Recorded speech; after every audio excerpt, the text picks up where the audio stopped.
Welcome back to RecalibrAgency. Today, I'm pleased to be joined by Rachel Segal. She is the managing director at Briteweb, and we're going to be talking today about her lessons learned in managing teams and especially about how to humanize the digitized workforce. So, Rachel, welcome. Will you tell us a little bit more about yourself? Yeah, absolutely. Thanks, Danielle.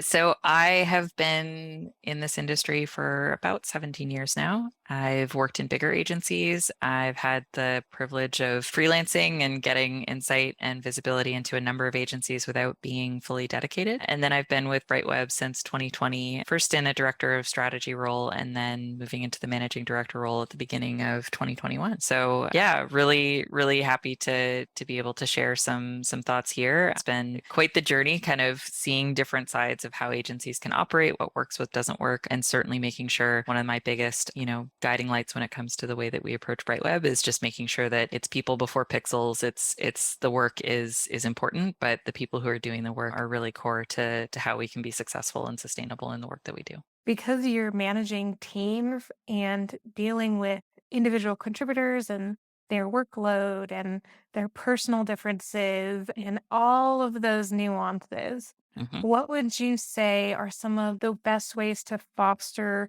team bonding and improve company culture, all the while still getting all of the work done? It's a great question. The biggest thing that I think I've tried to stay true to is vulnerability. The only way I can take some of the pressure to be perfect and some of the pressure to juggle all the plates in the air until something falls is to be vulnerable about my own capacity and where I'm at. And if I'm having a rough week or if things are, not great and I need that time to be able to voice that and also, provide space and allow people to say I need help. And it happens every once in a while where I've got someone who's been just trucking along and they've been doing what they've been doing and it's been working well enough and then it starts to accumulate and they hit a roadblock. And, I try to make sure that the team knows that I'm here for that. Like, let's spend 30 minutes just figuring out what's the biggest priority, what could be delegated, and how we can make sure that isn't something that they are handling on their own. Because especially in a remote environment, it's harder to see people for how they actually are. You're not able to look around a room and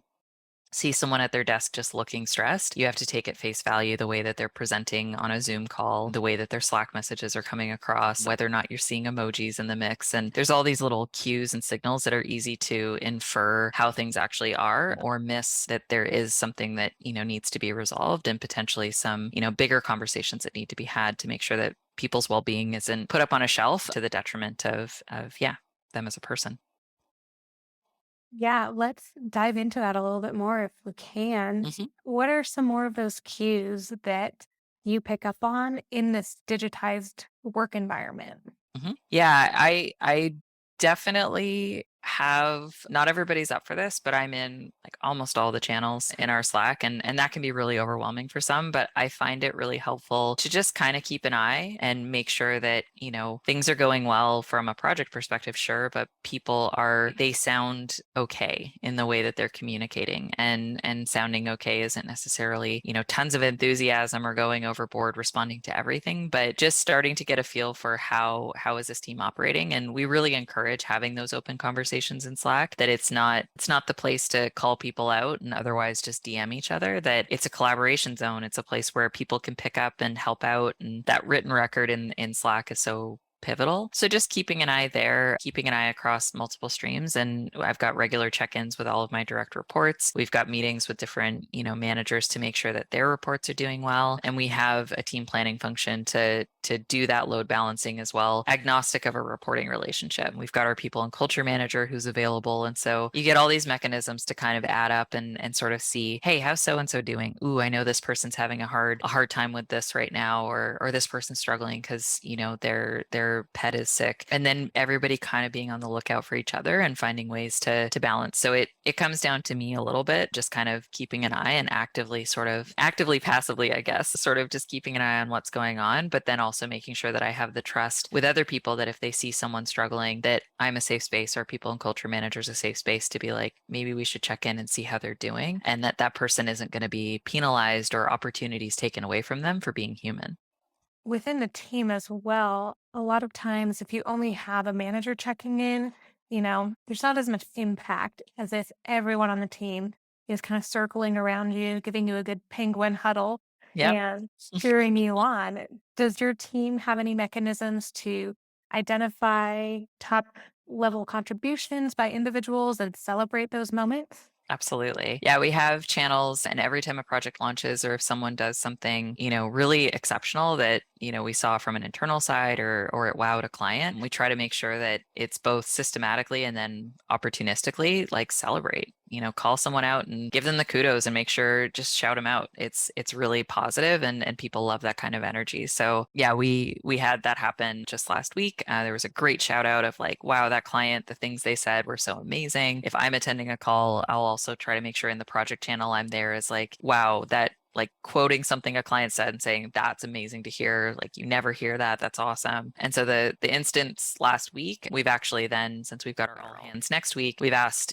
can we present some of that and make sure that the team gets to see the work, not just the kudos but also the work that went into it. So we do try to make sure that there's sharing, there's the kudos, and kind of making sure that people have that visibility across the organization. We're working right now on some shifts in the way that our teams are structured, which are right now very discipline specific, which can sometimes add to a little bit of that limiting view of what everyone's world is like, and shifting to more of a pod model so that there will be a little bit more cross-functional visibility to how things are going on projects outside of a given project, and looking more at the portfolio within the pod itself for load balancing and yeah, better teamwork and camaraderie. Oh, definitely. I mean, just in general, the amount of respect that can be developed in those peer to peer relationships, even though they're cross functional, Mhm. is a game changer in the level of collaboration that can happen, in the team bonding, in the empathy that crosses those roles and those Big job time. descriptions. It's huge. Yeah.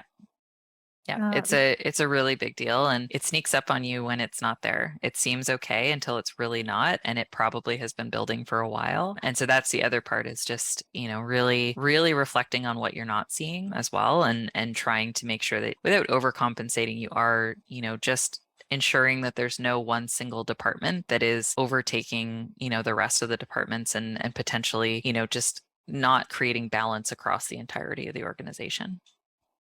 that's such a good point to hit on because you have to tactfully, as a manager, as a leader, you have to tactfully identify and approach those difficult conversations. So, what words of wisdom do you have for addressing when you see someone who's not really engaging with the rest of the team, or when you see departments that seem to have withdrawn and started to do their own thing?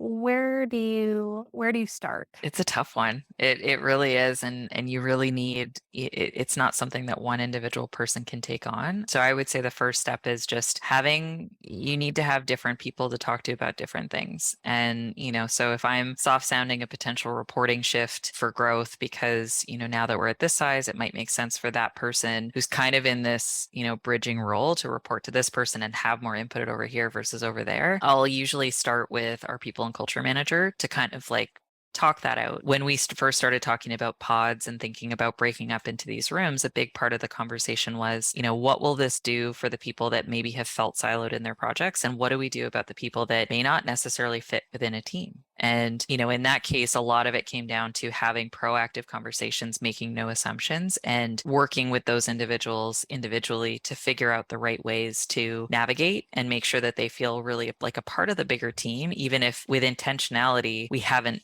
said you're on this specific pod team. And in doing so, that unlocked, some great language choices, some great, messaging that we can use to make sure that not only is that person feeling like they're a part of the plan, and that there's one person in particular that they got to build the plan with us. So I think when there's struggles, part of it is seeing how and if you can engage the person that might be drifting or the person that might be faltering in some way that might be about the work, and it might also be about things that have nothing to do with the work, that they can be a part of designing what that looks like, to get back on track and to make sure that, they feel like their place is really solid and understood within the organization. So, Leslie, you kind of alluded to this concept that when you're in a solely virtual work environment, over communication is the only form of communication that's possible. Yeah. And making no assumptions, proactively addressing anything that could possibly become a source of division or miscommunication or any sort of rift between peers, between management and individual contributors, between the leadership team in general. Do you have anything else to add along that line of thought?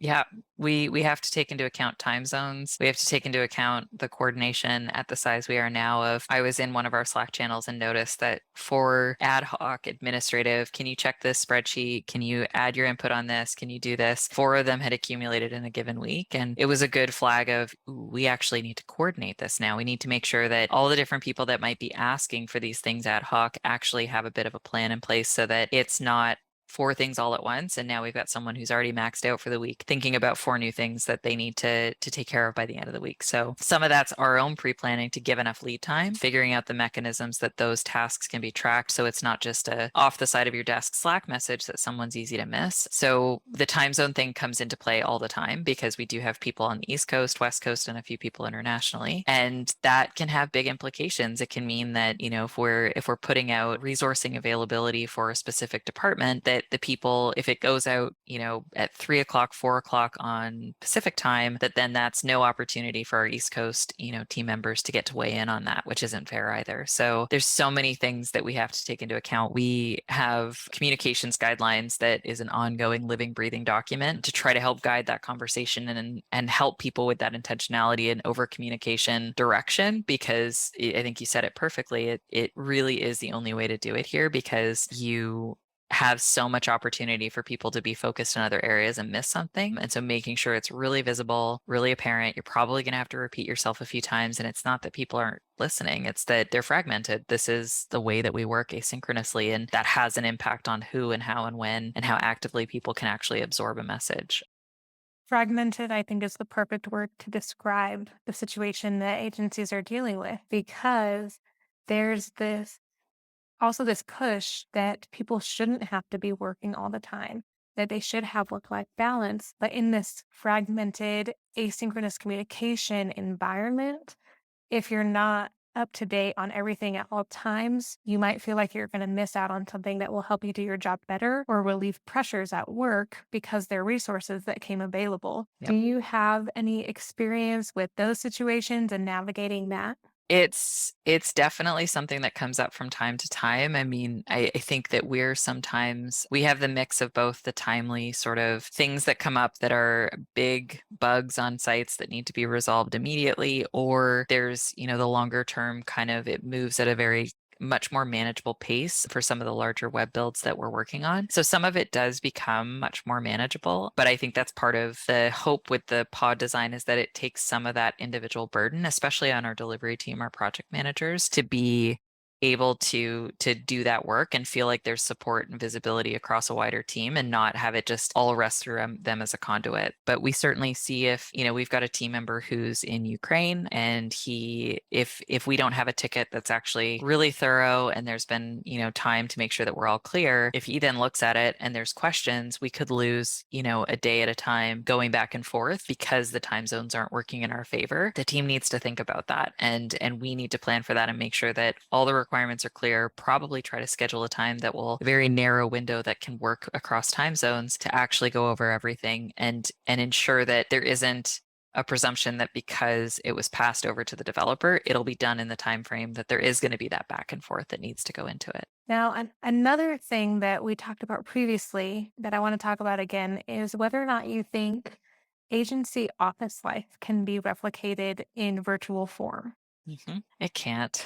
I think that we tried a couple things the first couple of years, different virtual party platforms and things like that, to try to get out of just the Brady Bunch boxes of being on Zoom together. I think it's where we're at technology wise and where we're at in terms of the ways that we do our work. I think it's an impossible benchmark to put in front of us. The benefits are so there though for people to have flexibility in their life. It creates so many opportunities that didn't exist when I was working full time in an agency, where you had to be in that agency to have work-life balance, to be, a mom with young kids, and to not feel like you're having to step into old shoes that don't fit anymore because your life can't conform. So I think there's a lot of benefits, but the downside is absolutely that immersion and just camaraderie. And one of the big benefits when I was in agency in my 20s was, you're working around like-minded people all in the same age, doing some similar work, and it's fun and exciting things. And there's this exhilaration in that work that is very challenging to replicate. And so I think we probably have work to do to kind of think about those timely moments of how can we, like, should we have a Zoom, conversation? Should the client be involved when we're going live with a website? It's hard because it's propagating, it takes time, and so it's hard to kind of narrow down that time frame. But it is one of the hardest things that I think we still haven't quite figured out is how do you create those moments of joy that aren't just let's have some office days and make sure that people come into the office, which are great. We do that, try to do that every month between our two offices. Not everyone can attend because not everyone's in, distance of those offices to do so. And that definitely creates great energy, but it's social days then. Those aren't days that are also like you're socializing and you're productive. It's basically a write-off from a work standpoint, which has value because people are typically extra productive at home, but it is different than definitely my experience being in person. Yeah, absolutely. I've been wondering for probably 6 months now at this point when agencies are going to start slowly shifting back towards an in-office environment because I really see the value in virtual. I really truly do. But there's so much value that's missed when you're not at an office too. And part of me wonders if once everyone's kind of switched to virtual and gotten that figured out, everyone's going to want to switch back to in office. Mhm. Do you think anything like that could happen? I think we'll always have options. And for us, I think we're remote, till the end. I think remote is a part of our DNA at Brightweb, but I think having locations where we can be in office creates better opportunities for people who are learning and people who are at that coordinator coming up, growing into a manager level. I think that's probably the area where I see the biggest challenge. If we weren't to have any offices and we were to be all remote, I think it would be really difficult to come into this and not have some time in person, some time to really get to meet with your boss, to get to, have a conversation with the group in a collaborative in-person environment. I like that we're able to offer the mix for our coordinators, that they're able to have that flexibility from the start of their career and really learn for themselves what that looks like. But I would struggle with a coordinator coming onto our team being, in Lisbon and trying to fit,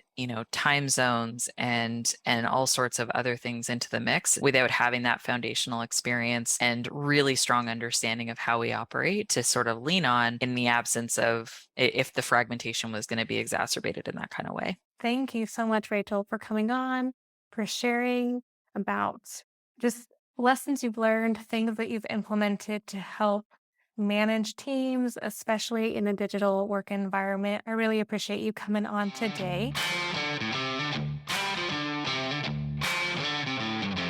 A few takeaways from today. First off, it's impossible to completely replicate an in office agency environment with a virtual office environment. And when you are accounting for those differences, be strategic in how you're approaching it and identify what's going to be the most impactful to actually make sure that work and socializing can both happen, even if they're happening in different ways. At an agency in office, those can mix a little bit better as opposed to when you're fully virtual, you usually have to dedicate space to each of those activities individually. As it comes to keeping a handle on how various team members are doing individually, it's really important that you take the time, make the space in your days so that you can observe what's going on, how are they responding to peers, what is their communication looking like, what does their workload look like, is there anything interesting going on with where they're spending their time?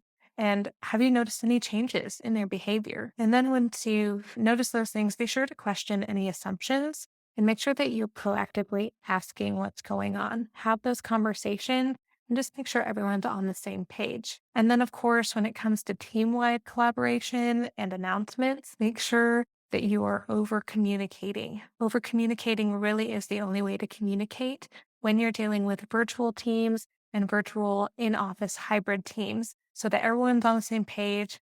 Everyone feels like they know what's going on, and you can mitigate some of the agency chaos that can happen so quickly. And that's all for today on RecalibrAgency. I'm your host, Danielle Photo, and until next time, cheers.